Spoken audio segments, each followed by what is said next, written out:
Section 8A affiliation to apex society. Apex സൊസൈറ്റിയുമായുള്ള affiliation. ഇവിടെ 4 സബ്സെക്ഷനാണ് പറയുന്നത്.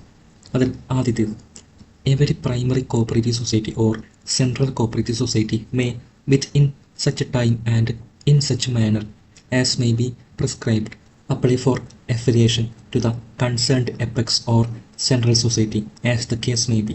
അതായത് എല്ലാ പ്രാഥമിക സഹകരണ സംഘങ്ങളും അതുപോലെ സെൻട്രൽ കോഓപ്പറേറ്റീവ് സൊസൈറ്റികളും നിഷ്കർഷിക്കുന്ന സമയപരിധിക്കുള്ളിൽ വ്യവസ്ഥാപിതമായ രീതിയിൽ ബന്ധപ്പെട്ട എപെക്സ് സംഘത്തിലോ അല്ലെങ്കിൽ സെൻട്രൽ സംഘത്തിലോ അഫിലിയേഷന് വേണ്ടി അപേക്ഷ സമർപ്പിക്കേണ്ടതാണ് എന്നാണ് ഇവിടെ പറയുന്നത്.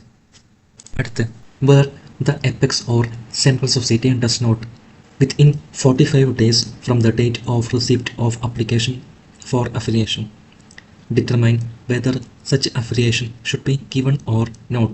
Such affiliation shall be deemed to have been given to the applicant society from the date on which the said period of 45 days expires.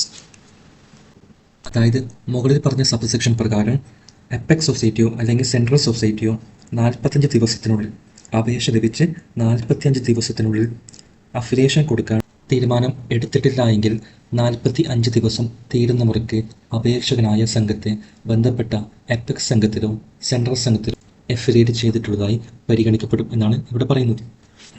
Subsection 3, when the apex or central society as the case may be rejects an application for affiliation under subsection 1, the aggrieved society may file an appeal before the registrar against such a rejection within 30 days from the date of receipt of the order of rejection, and the registrar shall dispose of the appeal within 60 days from the date of appeal.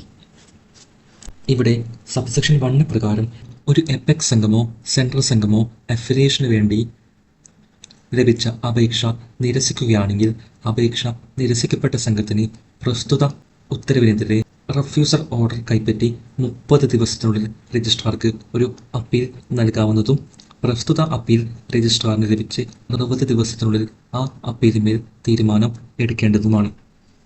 അടുത്ത subsection 4 പറയുന്നു, notwithstanding anything contained in this act or rules made thereunder or bylaws of a regional cooperative milk producers union, the Anand Pattern Milk Cooperative Societies having a regular elected managing committee and doing the business of milk procurement and sales within the area of operation of the regional cooperative milk producers union shall be admitted as members of the regional cooperative milk producers union.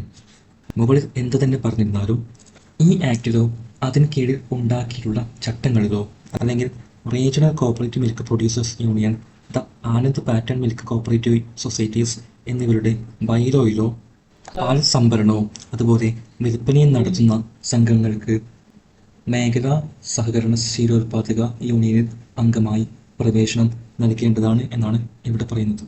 ഇനി നമുക്ക് കുറച്ചുകൂടി വിശദമായി പഠിക്കാം. ഇവിടെ subsection 1 പറയുന്നു, every primary cooperative society or central cooperative society. അതായത് എല്ലാ primary cooperative സൊസൈറ്റിയും എവിടെയാണ് അപേക്ഷ കൊടുക്കേണ്ടത്? കൺസേൺഡ് സെൻട്രൽ സൊസൈറ്റിയിലാണ് അപേക്ഷ കൊടുക്കേണ്ടത്.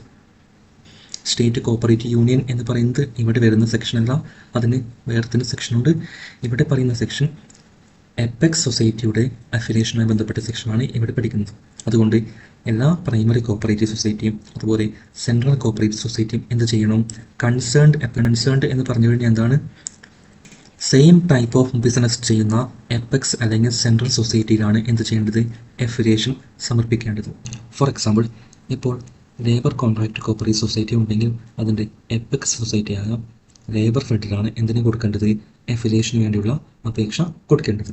സോ ആ രീതിയിൽ കൺസേൺഡ് എപെക്സ് അല്ലെങ്കിൽ സെൻട്രൽ സൊസൈറ്റിക്കാണ് എന്തു ചെയ്യേണ്ടത്? അപേക്ഷ കൊടുക്കേണ്ടത്. ഇവിടെ കളർ ചെയ്ത വേർഡ്സ് നിങ്ങൾ പ്രത്യേകം പഠിക്കാൻ വേണ്ടി ശ്രദ്ധിക്കണം. അടുത്ത് സെക്ഷൻ 8A സബ്സെക്ഷൻ 2 പറയുന്നു, എന്താണ് ഇവിടെ പറയുന്നു? എപെക്സ് അല്ലെങ്കിൽ സെൻട്രൽ സൊസൈറ്റി അഫിലിയേഷനുള്ള അപേക്ഷ ലഭിച്ച് 45 ദിവസത്തിനുള്ളിൽ തീരുമാനം ഒന്നും എടുക്കുന്നില്ല എങ്കിൽ എന്താണ്? അപേക്ഷ കൊടുത്ത ആ സംഘത്തിന് അഫിലിയേഷൻ ലഭിച്ചതായി കണക്കാക്കാം എന്നാണ് ഇവിടെ പറയുന്നത്.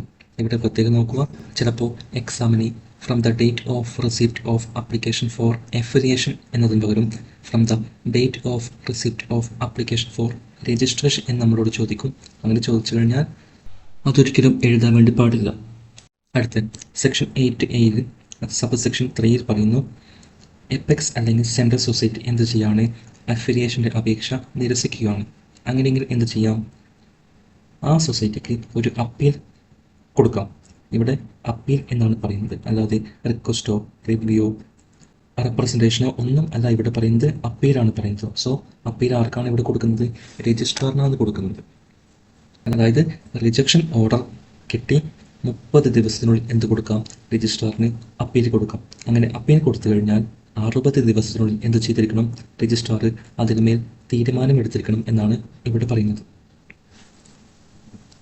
അടുത്ത സെക്ഷൻ 8A സബ്സെക്ഷൻ 4 പറയുന്നു, അതായത് ഈ ആക്ടിലോ റൂളിലോ, അതായത് KCS ആക്ട് അല്ലെങ്കിൽ KCS റൂളിലോ, അതുപോലെ തന്നെ regional cooperative milk producers union, അതുപോലെ ആനന്ദ പാറ്റേൺ മിൽക്ക് കോപ്പറേറ്റീവ് സൊസൈറ്റികളുടെ ബൈലോയിലോ എന്ത് തന്നെ പറഞ്ഞിരുന്നാലും പാലുമായി ബന്ധപ്പെട്ട ബിസിനസ് ചെയ്യുന്ന, അത് സംഭരിക്കുകയും അതുപോലെ വിൽപ്പന നടത്തുന്ന സംഘങ്ങളുടെയും അതാത് പരിധിയിൽപ്പെടുന്ന റീജിയണൽ കോപ്പറേറ്റീവ് മിൽക്ക് പ്രൊഡ്യൂസേഴ്സ് യൂണിയനിൽ അംഗത്വം കൊടുക്കണം, നിർബന്ധമായും അംഗത്വം കൊടുക്കണം എന്നാണ് ഇവിടെ പറയുന്നത്.